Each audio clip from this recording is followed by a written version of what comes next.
सांगोला जत मार्गावरील सांगोला तालुक्यातील कडलास गावाजवळ शनिवारी दुपारी झालेल्या भीषण अपघातात मोटारसायकलवरील पती पत्नीचा जागीच मृत्यू झालाय।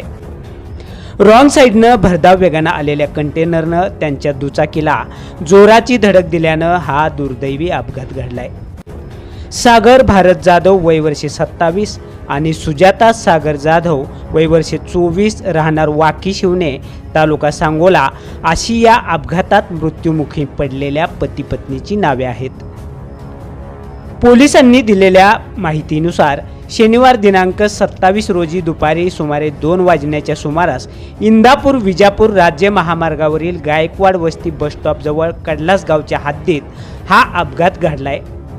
कंटेनर भरधाव वेगाने रॉंग साईडने येत असताना समोरून येणाऱ्या स्प्लेंडर मोटारसायकलला जोरात धडकला।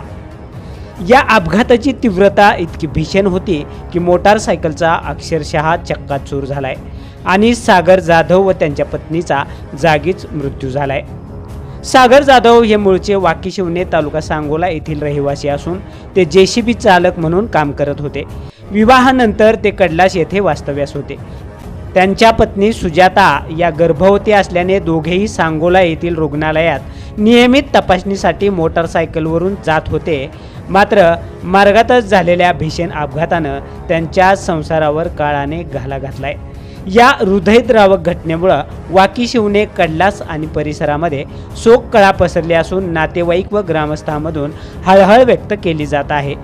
या प्रकरणी सांगोला पोलीस ठाण्यात आकस्मिक मृत्यूची नोंद करण्यात आली असून कंटेनर चालक प्रकाश बिरा खरात राहणार सोनलवाडी तालुका सांगोला याच्या विरुद्ध निष्काळजीपणे वाहन चालवण्याप्रकरणी गुन्हा दाखल करण्यात आला असून पुढील तपास पोलीस उपनिरीक्षक बाबासाहेब भातुंगडे हे करत आहेत।